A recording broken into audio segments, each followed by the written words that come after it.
Hello and welcome to rahimsheikh.com। आज हम लोग स्टार्ट करते हैं first video on IT platform training. तो हम लोग थोड़ी देर बात करेंगे हार्डवेयर पे। कंप्यूटर हार्डवेयर, ठीक है। तो कौन से हार्डवेयर रहते हैं कंप्यूटर के?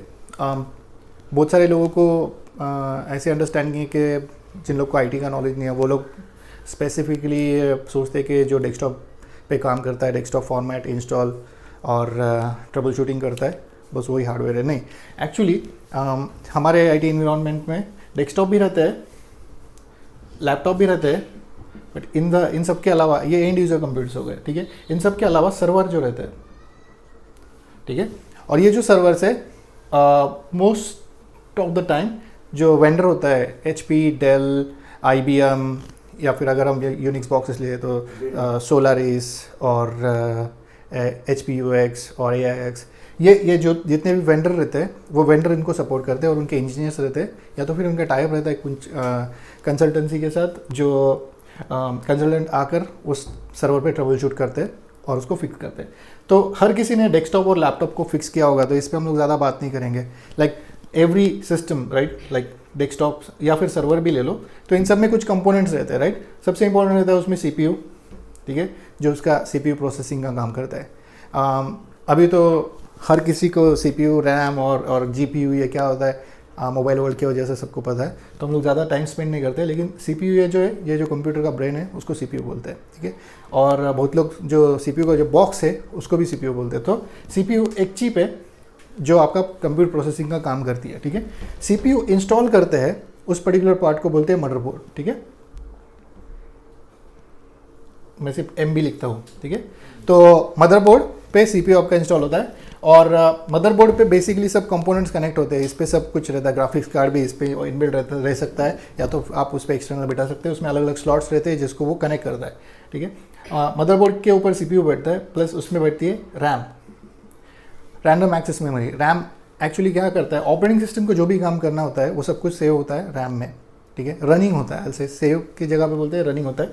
और जो भी आप काम करते हो वो रैम में से होता है, इसलिए जब रैम फास्ट रहती है और या रैम ज़्यादा रहती है तब आपका सिस्टम फास्ट रहता है। और जब आपकी रैम खत्म हो जाती है, फॉर एग्जांपल आपके सिस्टम में 8 GB रैम है और आप कोई ओरेकल या तो फिर कोई बड़ा डेटाबेस एप्लीकेशन रन कर रहे हो, और जब आपकी रैम खत्म होती है तो वो जो डेटा है रीड राइट करने का, वो जो भी काम CPU पे करना होता है, और वो टेम्पररी जो डेटा कैशिंग होती है वो, और ऑपरेटिंग सिस्टम जो लोड होती है, जब आप कोई भी ऑपरेटिंग सिस्टम बूट करते हैं तो वहाँ पे लिखा आता है लोडिंग द ऑपरेटिंग सिस्टम, या फिर booting kernel loading the operating system, kernel loading files, या जो भी देखते हैं आप।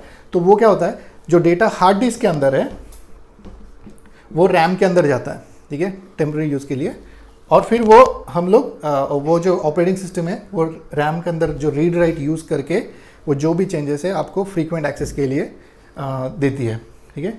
उसके बाद में होगी हार्ड डिस्क। हार्ड डिस्क ही आपका स्टोरेज है। जैसे कि अगर आपको समझ लो कि आपका फ़ोन है और फ़ोन में आप जो भी फोटो वगैरह निकालते हो उसमें स्टोरेज होता है, लाइक 64 GB, 128 GB, जो भी आप मेमोरी कार्ड है, it's kind of hard disk, वो सेम स्टोरेज है। और वो स्टोरेज आपके सिस्टम में एज अ हार्ड ड्राइव बोल के काम करती है। अभी इसमें भी अलग अलग टाइप्स है, ठीक है। हार्ड डिस्क में SSD हार्ड डिस्क रहती है, SATA हार्ड डिस्क रहती है, बट हम लोग वो उस डिटेल में बाद में जाते हैं अगर ज़रूरत पड़ती है तो। लेकिन फ़िलहाल में हम लोग सिर्फ इतना ओवरव्यू अंडरस्टैंड कर लेते हैं। उसके बाद आते हैं हम लोग ग्राफिक्स। तो जब हम लोग हाई परफॉर्मेंस गेम खेलते हैं, ठीक है, या तो फिर वीडियो एडिटिंग का काम करते हैं, या फिर 3D एनिमेशन, मैक्स, इस सब पे काम करते हैं, तो आपको ग्राफिक्स की ज़रूरत होती है। और ग्राफिक्स का जो कैलकुलेशन है वो CPU अगर कंज्यूम करेगा तो आपका सिस्टम बहुत स्लो चलता है। इसके लिए डेडिकेटेड NVIDIA और ATI और बहुत सारे ग्राफिक्स के जो कंपनीज है, उन लोग ने कुछ APIs यूज़ करके अलग कंपोनेंट्स बना दिए, और ग्राफिक्स कार्ड जो यूज़ होता है वो ग्राफिक्स में हम लोग यूज़ कर सकते हैं।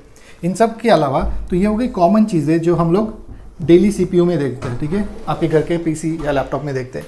इसके अलावा यहाँ पे LAN कार्ड भी होगा एक, और वायरलेस भी रहेगा। बट इन सब के अलावा अब हम लोग आते हैं सर्वर के पास। तो सर्वर के पास में इन सब की कैपेसिटी किसी नॉर्मल CPU से 10 गुना या तो 20 गुना या फिर 100 गुना भी ज़्यादा हो सकती है। तो रियल लाइफ इन्वायरमेंट में हम लोग CPU और सर्वर्स जो यूज़ करते हैं उनमें 1 TB या फिर 2 TB या फिर 4 TB रैम रहती है। TB, मैं TB की बात कर रहा हूँ, GB नहीं, उतनी रैम रहती है। या तो फिर उसमें रहते हैं 8 प्रोसेसर रहेगा, 12 प्रोसेसर रहेगा, जो भी कॉन्फ़िगरेशन है उसके हिसाब से हम लोग सर्वर में रहते हैं। तो जो अगर आप लोग नॉर्मल डेस्कटॉप देखेंगे तो उसमें जो कॉन्फ़िगरेशन है वो कम रहेगा और सर्वर रहेगा उसमें कॉन्फ़िगरेशन थोड़ा ज़्यादा रहेगा। ठीक है, ये एक थोड़ा सा डिफरेंस मैं आपको एक्सप्लेन कर रहा हूँ। और इसमें सर्वर में कुछ एडिशनल चीज़ें होती है, जैसे कि हार्ड डिस्क। अभी हम लोग जब नॉर्मल कोई भी सिस्टम लेते हैं या गेमिंग से CPU लेंगे तो उसमें हम लोग हार्ड डिस्क यूज़ करते हैं SATA या तो फिर SSD।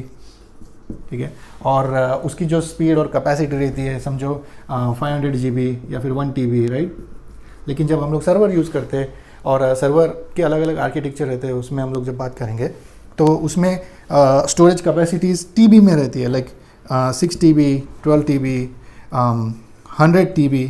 ठीक है, डिपेंड आपकी कंपनी कितनी बड़ी है और कितना बड़ा स्टोरेज यूज़ करते हैं। कुछ कंपनीज सर्वर ऐसे खरीदते हैं जिसमें हार्ड ड्राइव रहती है नहीं। ठीक है, it's kind of a blade और रैक माउंटेड सर्वर। मतलब मैं सिर्फ एक आर्किटेक्चर डिज़ाइन डिफाइन करता हूँ आपको। समझ लो कोई भी कंपनी है जिसका डाटा सेंटर होता है। मैं पहले ये एक्सप्लेन करता हूँ डेटा सेंटर क्या होता है। डेटा सेंटर मतलब सर्वर रूम या फिर एक ऐसा स्पेशल रूम बनाया होता है हर कंपनी में जहाँ पे सिर्फ सर्वर्स लगे हुए रहते हैं और उन सब सर्वर्स को रखने के लिए रैक रहते हैं।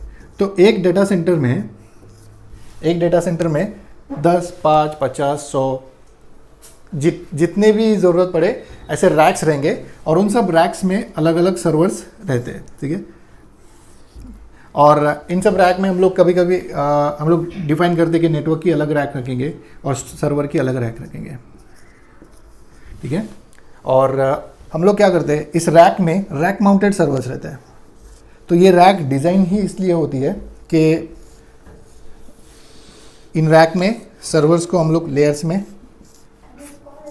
अप्लाई करते हैं, फिट करते हैं। और ये जब सब जस्ट अज्यूम कि ये सब सर्वर्स है। ठीक है, इन सब को रैक माउंटिंग सर्वर बोल सकते हैं आप। मैं और डिटेल में आपको एक्सप्लेन करूंगा कि रैक माउंटिंग सर्वर्स और ब्लेड सर्वर्स और टावर सर्वर्स ये किस टाइप के है। फॉर्म फैक्टर हम लोग बात करते हैं उस पर, शायद से एक नेक्स्ट वीडियो बनाएंगे इसके बारे में।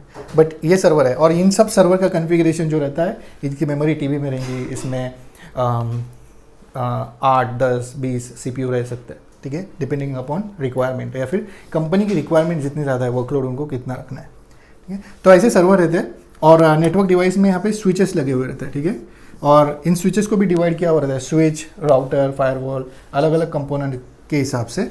और उसके भी अलग अलग काम है जो हम लोग नेटवर्किंग के बारे में पढ़ेंगे। तो मैं आपको नेटवर्क रैक कैसी रहती है उसके कुछ फ़ोटोज़ भी दिखा दूंगा और थोड़ा सा हम लोग डायग्राम के बारे में एक्सप्लेन करेंगे और ज़रूरत पड़े तो मैं फिजिकल आपको कुछ कंपोनेंट्स भी दिखा देंगे।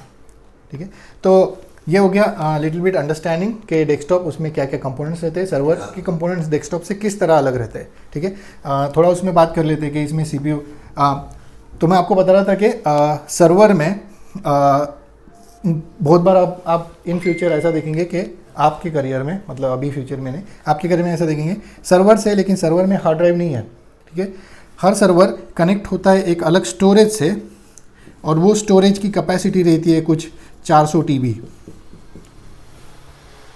और ये हर सर्वर स्टोरेज से बात करता है किसी स्टोरेज स्विच के थ्रू, और जो भी डेटा सेव होता है उसे स्टोरेज में रहता है। और फिर ये स्टोरेज कैसा रहता है, इसमें अलग अलग वेंडर्स है जिसमें हम लोग बोल सकते हैं EMC, नेटऐप और सो एंड सो फोर्थ। बहुत सारे वेंडर्स है, हम लोग लिस्ट बना सकते हैं उस पर।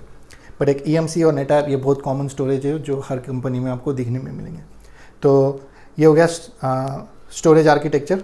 और एक डिफरेंस ये रहता है कि नॉर्मल रैम आप देखेंगे किसी सिस्टम में 1 GB, 2 GB, 4 GB, 8 GB, 32 GB, 64 GB भी देखते हैं हम लोग कि रैम है किसी CPU में जो गेमिंग के लिए यूज़ होता है, या तो फिर आप बोल दो कि सिस्टम एडिटिंग के लिए यूज़ होता है या फिर रेंडरिंग के यूज़ होता है। लेकिन सर्वर्स में आप देखेंगे जब आप सर्वर पे काम करेंगे तो वहाँ पे रैम रहेंगी 8 TB, 12 TB, 1 TB, 2 TB, 4 TB, depend कि वो आप उस सर्वर पे क्या रन कर रहे हो और वर्कलोड कितना बड़ा है। जैसे ओरेकल या तो फिर कोई भी बड़ी कंपनी रहेंगी जिनका बहुत बड़ा वर्कलोड है, तो वो जब सर्वर रन करते हैं तो उसमें टीबी में रैम होती है, ठीक है। और सीपीयूज़ के नंबर जो रहते हैं 8, 12, 10, 16 कोर्स, डिपेंड करता है वो कितना बड़ा इंफ्रास्ट्रक्चर है और रिक्वायरमेंट क्या है। और ये सब डिज़ाइन जो करता है उस बंदे को बोलते हैं आर्किटेक्ट, जो हमने पहले प्रीवियस वीडियो में डिस्कस किए थे।